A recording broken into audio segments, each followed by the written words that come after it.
আমি ইতিমধ্যে যিকেইজন অভিযুক্ত তেওঁলোকৰ ওপৰত এফআইআৰ দাখিল কৰিছিলোঁ আমাৰ পৰিয়ালৰ ফালৰ পৰা।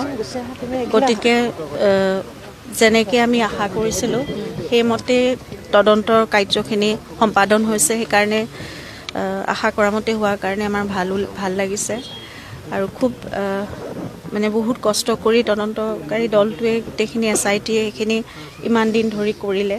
গতিকে আমি তেওঁলোককো ধন্যবাদ জনাইছোঁ আৰু ৰাইজে আশা কৰা মতেই সেইখিনি ফল ওলাইছে।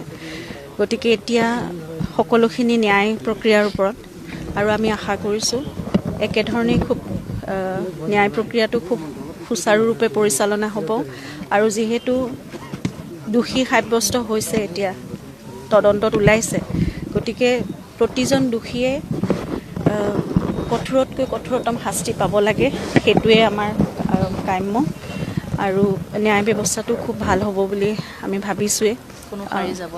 কোনো সাৰি যাব নালাগে আৰু সেই তদন্ত ব্যৱস্থাৰ ওপৰতো আমাৰ আস্থা আছিল আৰু আমাৰ দেশৰ আইনৰ ওপৰত আমাৰ ন্যায় ব্যৱস্থাৰ ওপৰতো সমানেই আস্থা আছে। গতিকে সেইখিনি হ'ব বুলি আমি আশা কৰিছোঁ। আৰু তাতে আজি মাননীয় মুখ্যমন্ত্ৰী মহোদয়ে কৈছে যে ফাষ্ট ট্ৰেক আদালতৰ কথা তেওঁলোকে হাইকোৰ্টত এপিল কৰিব। গতিকে সেইখিনি আমিও সকলোৱে বিচাৰিছোঁ, ৰাইজেও বিচাৰিছে, আমি পৰিয়ালৰ ফালৰ পৰাও বিচাৰিছোঁ যিমান সোনকালে পাৰে সেই ন্যায় প্ৰক্ৰিয়াটো আৰম্ভ হওক আৰু ভালকৈ পৰিচালিত হওক আৰু এটা মীমাংসা যাতে আমি সোনকালে পাব পাৰোঁ। আৰু পুনৰবাৰ কৈছোঁ দোষীয়ে কঠোৰতকৈ কঠোৰতম শাস্তি পাব লাগিব।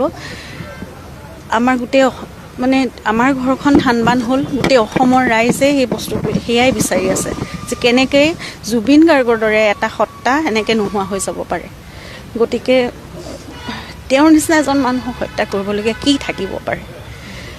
চবটো খুলি সম্পূৰ্ণ নিজক উদঙাই সকলোখিনি দেখোন দিয়ে আছিল মানুহজনে, তাৰপিছতো এনেকুৱা এটা ষ্টেপ কিয় ল'ব লগা হ'ল? গতিকে এতিয়া দোষীয়ে শাস্তি পাওক, সেয়াই আমাৰ কামনা।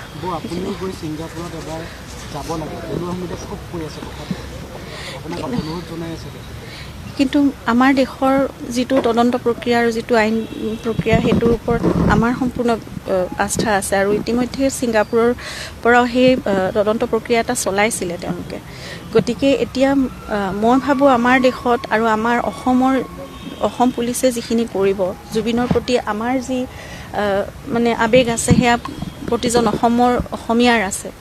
আমি দিয়া এফআইআৰ ওপৰত বেছ কৰিও তেওঁলোকে সেই বস্তুখিনি কৰিছে। গতিকে বেলেগকৈ যোৱাৰ একো মই ভাবোঁ এতিয়ালৈকে ভবা নাই আৰু ইমানখিনি কথা আমি বাৰু বহুত আইনী কথাবোৰ নাজানো, কিন্তু আমি বিশ্বাস কৰোঁ অসম পুলিচে যিটো কৰিব তেওঁলোকৰো সমানেই জুবিনৰ প্ৰতি মানে দায়িত্বও আছে, তেওঁলোকৰ সেইখিনি আৱেগো আছে। গতিকে যিখিনি অসম পুলিচে দায়িত্ব লৈ কৰিব সেইখিনি মই নাভাবোঁ আকৌ আমি বেলেগকৈ কিবা এটা কৰিব লাগিব বুলি। গতিকে এতিয়া আমি সম্পূৰ্ণ আইনৰ এই প্ৰক্ৰিয়াটোৰ ওপৰত আমি আস্থা ৰাখি আমি আগবাঢ়িছোঁ। Thank U.